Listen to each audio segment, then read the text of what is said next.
Ta parole est une lampe à mes pieds, une lumière sur mon sentier. Psaume 119, verset 105. La méditation.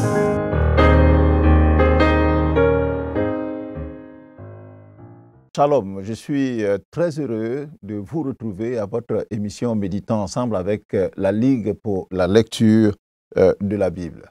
Le test de méditation de ce jour que nous propose le lecteur 2025 pour adultes se trouve dans Juge le chapitre 20 du verset 1 au verset 11. Nous allons prier et pour demander au Seigneur d'être avec nous pendant ce temps de méditation. Seigneur, merci pour ta parole. Merci encore de ce que tu vas nous faire cette grâce et cet honneur de nous assister et de nous instruire dans ta parole. Au nom de Jésus-Christ. Amen. Pendant que vous cherchez votre texte, Juge le chapitre 20 du verset 1 au verset 11, je vais vous donner le contexte qui entoure l'événement que nous allons lire tout à l'heure. Nous sommes toujours à l'époque des juges, période qui se situe après l'entrée des enfants d'Israël en terre promise, entre la mort de Josué et le couronnement du roi Saül. Depuis le chapitre 17 du livre des Juges, il nous est rapporté à 4 reprises qu'en ce temps-là, c'est-à-dire le temps des juges, il n'y avait point de roi en Israël, chacun faisait ce qui lui semblait bon. Nous avons lu dans Juge le chapitre 17, le verset 6, le Juge le chapitre 18, verset 1, le chapitre 19, verset 1 aussi, et puis dans le chapitre 21, le verset 25, nous lisons donc cette phrase. Il n'y avait point de roi en Israël, chacun faisait ce qui lui semblait bon. C'est ce qui explique que cette époque a été dominée par une décadence religieuse, morale et politique.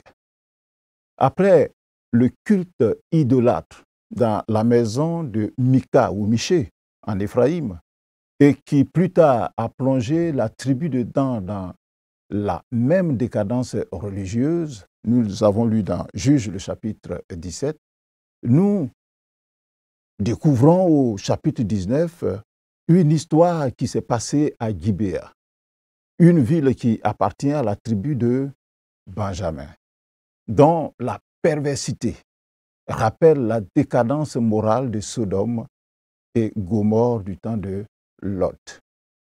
Des fils d'Israël, des gens homosexuels voulurent violenter et connaître sexuellement un homme, qui plus est un lévite, en transit dans leur ville.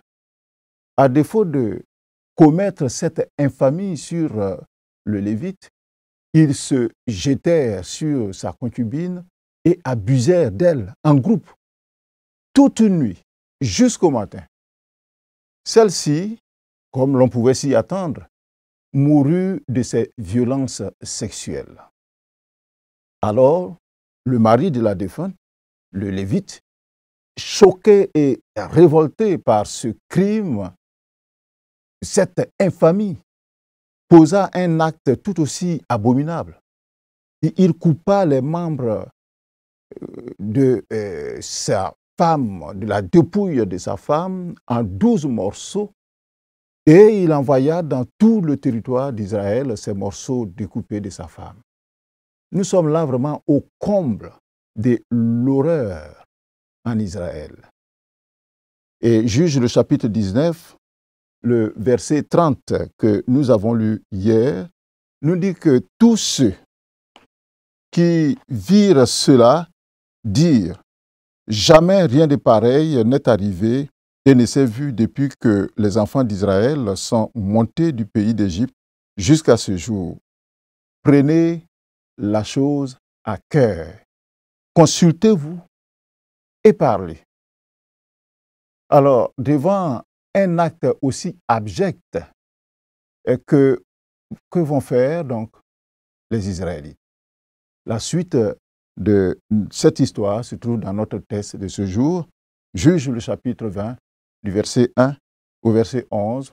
Nous allons lire dans la version Louis II.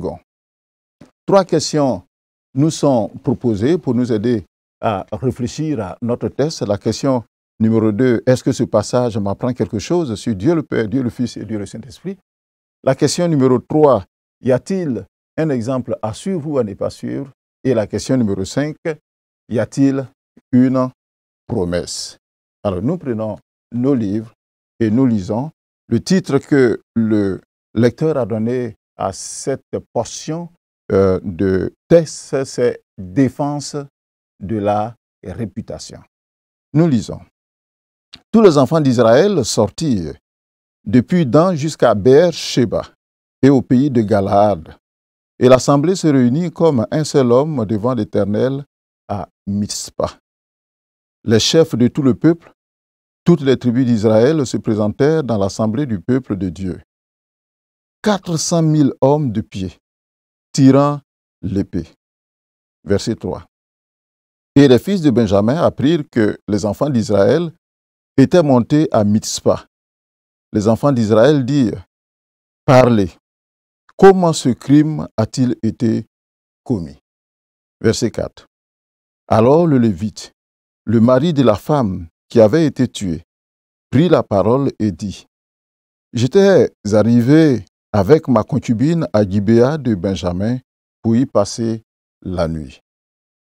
Les habitants de Gibéa se sont soulevés contre moi et ont entouré pendant la nuit la maison où j'étais.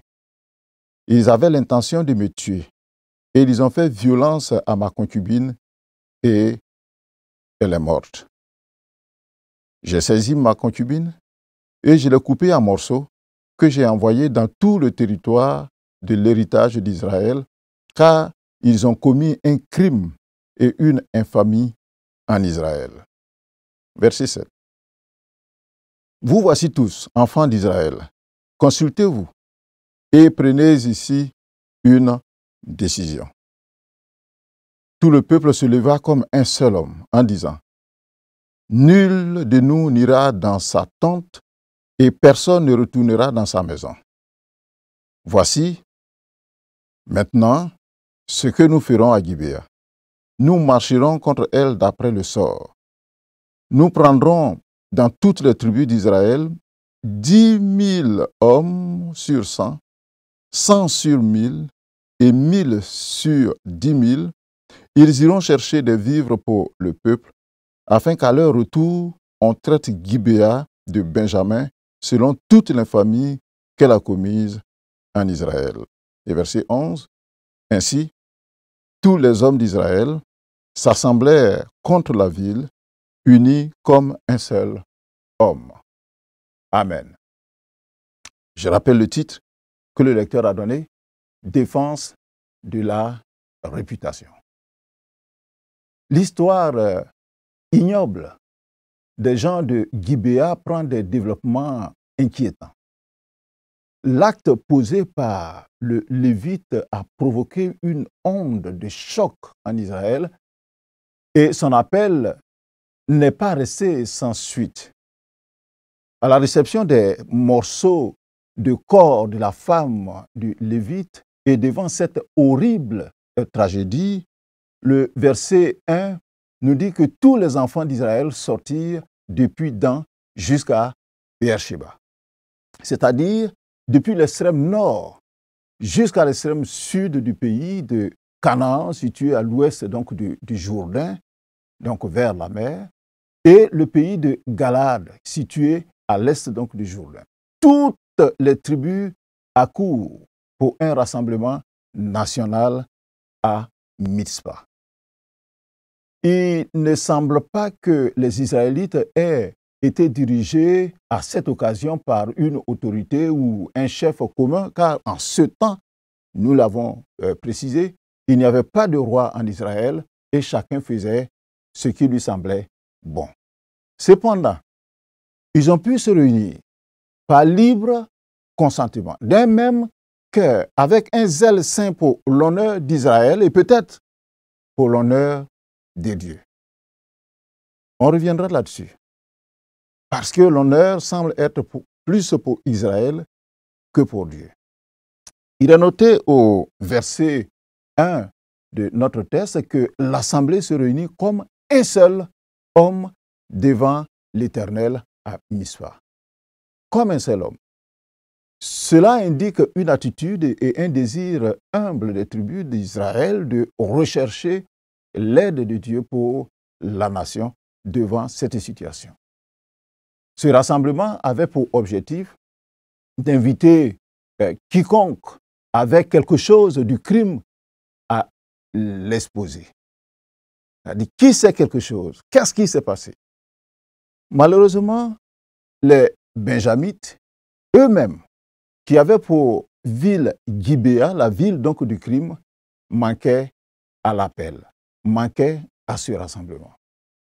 Et pourtant, cette tribu de Benjamin était censée avoir reçu un des 12 colis macabres expédiés par le Lévite à tout Israël. Parce que c'était 12 morceaux aux 12 tribus d'Israël. Mais cette tribu de Benjamin ne se rendit pas au grand rassemblement des tribus d'Israël pour entendre, raconter ce qui s'était passé ou dire ce qu'elle savait de cet événement macabre. Le texte nous dit au verset 3 que les fils de Benjamin apprirent que les enfants d'Israël étaient montés à Mispa. Or, l'Assemblée qui était l'autorité judiciaire suprême dans les cas graves au milieu de la communauté, on l'a lu dans Nombre, le chapitre 15, son expression ici témoigne du lien étroit qui existait entre les tribus, le sentiment profond de l'unité nationale, l'unité des enfants d'Israël. Cette absence de Benjamin à l'Assemblée, est-ce qu'elle était due à une crainte de réprimande éventuelle de leurs autres frères par rapport à ce qui s'est passé, ou alors un dépit de l'acte posé par certains de leurs? L'on essaie. Était-ce par permissivité, c'est-à-dire une indulgence vis-à-vis donc des gens pervers, homosexuels, ou même par orgueil, par une sorte donc de suffisance, car cette tribu de Benjamin était très aguerrie. Donc une tribu forte au combat, pour la guerre, et comptait non seulement des archers, mais aussi des frondeurs entraînés qui pouvaient projeter avec précision, une précision, on dira aujourd'hui, chirurgicale. Ils pouvaient projeter une pierre d'un poids d'un demi-kilo à une vitesse de 150 km/h.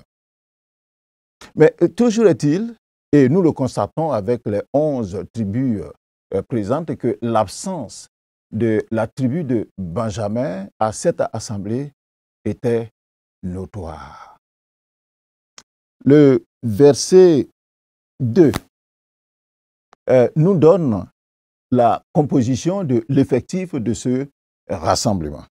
Il a dit que les chefs de tout le peuple, toutes les tribus d'Israël se présentaient dans l'assemblée du peuple de Dieu.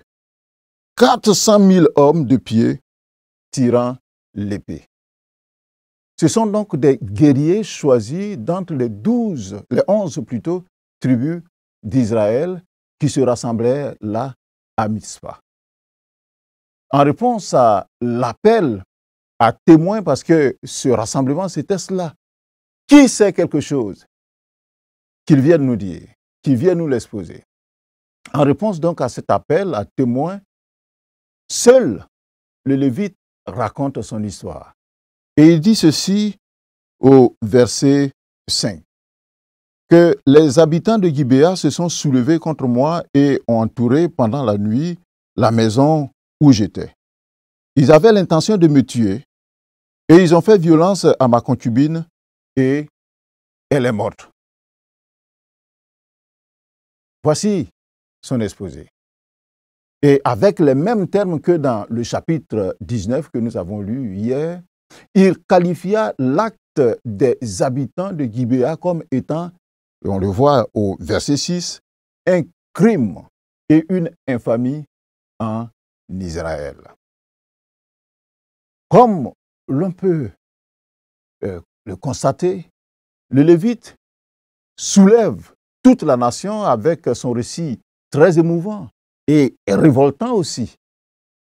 Évidemment, sans révéler son propre comportement abominable, c'est-à-dire la charcuterie de la dépouille de sa concubine.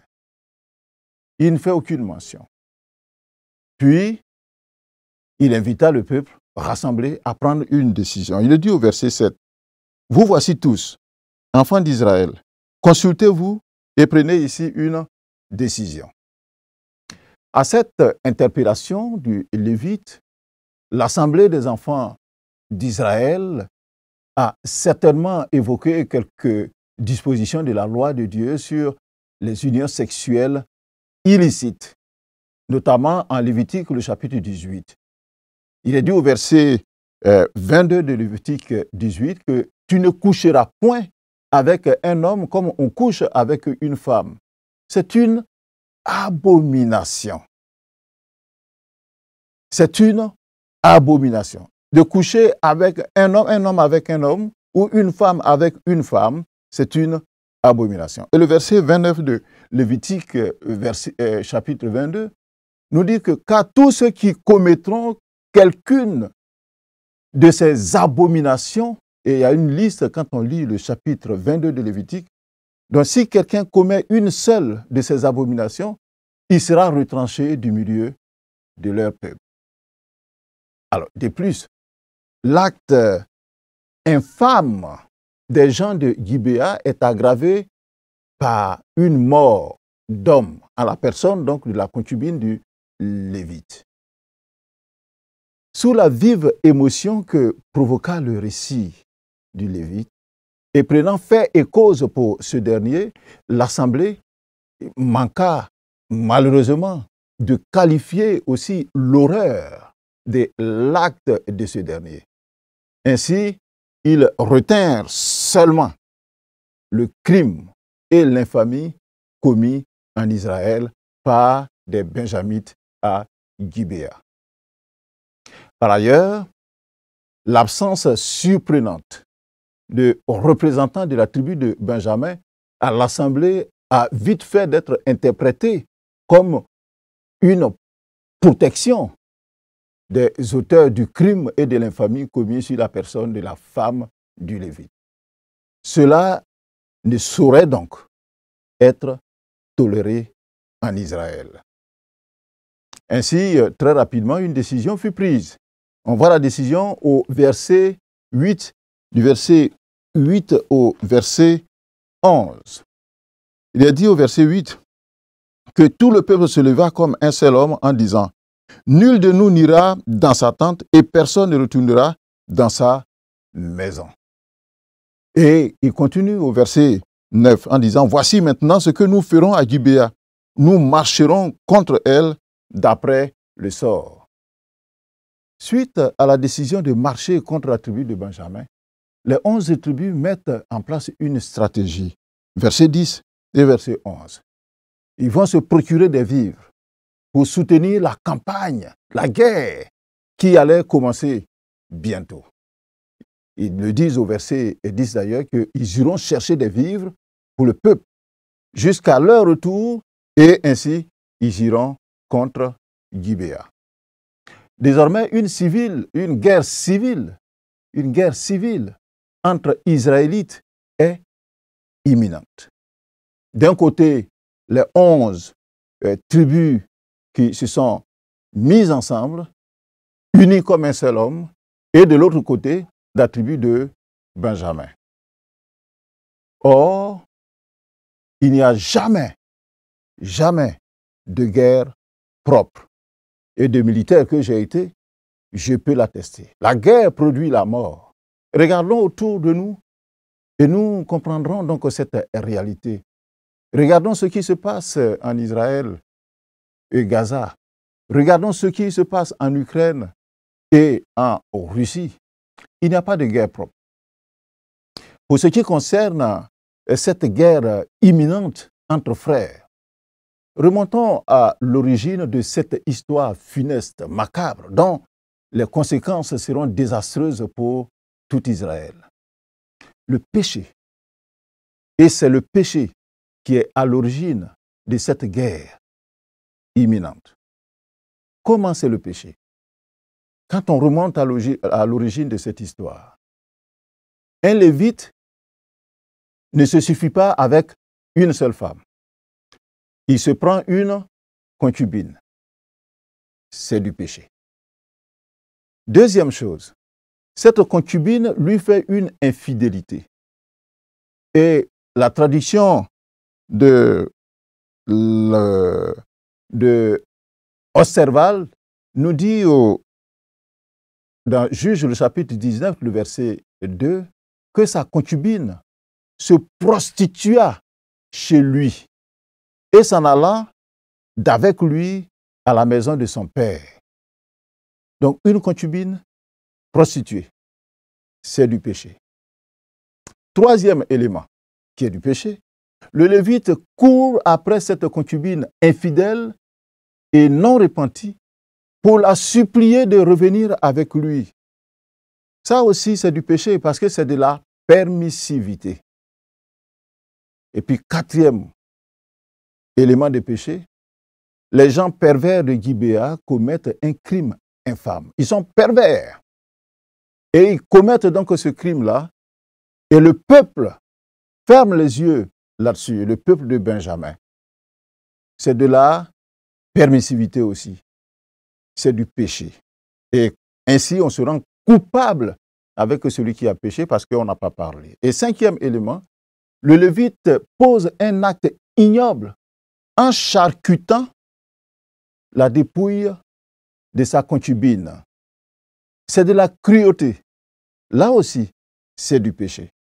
Et sixième élément, le peuple, c'est-à-dire les 11 tribus, ne condamnent pas l'acte du Lévite. Ils ont reçu les morceaux donc, de ce corps humain qui a été dépecé par son mari, et puis ils s'en émeuvent, mais ils ne condamnent pas. Alors, cette guerre imminente entre frères qui va entraîner des milliers de morts, et on le verra par la suite, des milliers de morts en Israël et à Benjamin, est la conséquence de cette succession de péchés. Romains, le chapitre 6, le verset 23, nous dit que le salaire du péché, c'est la mort. C'est d'abord, ça peut être la mort physique ici, et c'est aussi la mort spirituelle. Et c'est ce salaire de ces péchés additionnés que le peuple est en train de payer. Alors répondons à la question numéro 3, y a-t-il un exemple à suivre ou à ne pas suivre? L'exemple à suivre ici, c'est l'unité du peuple d'Israël. Il est dit que les 11 tribus se sont mises ensemble, et c'est un fait, devant un fait majeur, c'est un fait qui est à souligner. Ils étaient unis comme un seul homme. Dans les problèmes, dans les difficultés, ou alors quand on doit mener une action d'envergure, c'est bien que nous soyons unis, comme un seul homme. Deuxième exemple à suivre, c'est la quête de la vérité. Il nous est dit au verset 3 que les enfants d'Israël, quand ils se sont rassemblés, ils disent « Parlez, comment ce crime a-t-il été commis ?» La recherche de l'information, la recherche de la vérité. Pour prendre une décision, c'est une bonne chose. Il ne faut pas rester dans les... on dit, mais il faut se retrouver, poser la question, il faut aller à l'information, à la vérité. Troisième exemple à suivre dans notre texte, c'est la volonté de punir les coupables du crime et de l'infamie commis en Israël. Ils sont unis comme un seul homme et disent non, ceux qui ont fait ça doivent vous payer. C'est un bon exemple. Les exemples à ne pas suivre, il y en a bien sûr dans notre texte. Je l'ai évoqué un peu plus tôt. Mais il y a que le peuple est indigné devant ce qui se passe, devant ce qu'ils ont vu et ce qu'ils entendent. L'indignation du peuple, c'est plutôt par rapport à leur réputation. Ils sentent que leur réputation a été entamée par cette infamie en Israël, comme ils le disent. Mais ils n'ont pas cette contrition de cœur devant Dieu. Ils auraient pleuré sur cette faute. Ils auraient pris la cendre et ils se seraient mis dans le sac pour exprimer à Dieu leur désapprobation et leur regret pour ce qui s'est passé. D'ailleurs, ils ne l'ont pas fait quand Mika a posé cet acte aussi en créant chez lui une idolâtrie. Et ici, ils ne le font pas pour Dieu, mais ils le font pour leur réputation. Cherchons la réputation du Seigneur. Cherchons l'honneur du Seigneur, à défendre l'honneur du Seigneur, beaucoup plus que notre propre honneur ou l'honneur de la communauté. Un exemple à n'y pas sûr aussi, c'est l'absence de condamnation de l'acte ignoble posé par le Lévite. Il a eu 2 femmes, une concubine qui est adultère, on pourrait le dire, hein, qui a commis une infidélité, et il part la chercher, et puis il revient, elle est tuée, et il dépaisse pour envoyer des morceaux donc aux autres pour les émouvoir. C'est vrai que l'acte qui a été posé à Gibéa est mauvais, mais fallait-il aussi poser un acte aussi ignoble, aussi cruel? Ce n'est pas un exemple à suivre. Voilà, c'est ce que je voulais partager avec vous, chers méditateurs. Nous allons prier, demander au Seigneur que, bien sûr, les bons exemples, nous puissions les prendre pour nous et que les exemples qui ne sont pas bien, on dit qu'il faut étudier l'histoire pour ne pas avoir à répéter les mauvais exemples. Prions le Seigneur. Seigneur, nous te remercions pour ta parole que nous venons de lire et pour les réflexions que nous avons eues. Merci de nous aider à comprendre davantage ton message. Et donne-nous, Seigneur, d'éviter le péché, parce que le péché crée des problèmes et crée la mort en nous et autour de nous. Donne-nous chaque fois qu'il y a un événement que nous puissions nous mettre ensemble pour rechercher la solution. Mais donne-nous surtout de rechercher ta réputation, à protéger ta réputation, à reconnaître nos fautes et puis aussi à aider les autres quand ils sont en faute, à mettre le doigt sur la faute et les aider à se relever. Nous te le demandons au nom de Jésus-Christ. Amen. Le commentaire du lecteur se trouve à la page 94. Veuillez le visiter.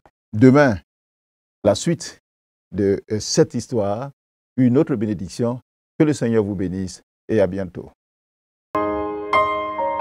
Ta parole est une lampe à mes pieds, une lumière sur mon sentier. Psaume 119, verset 105. La méditation.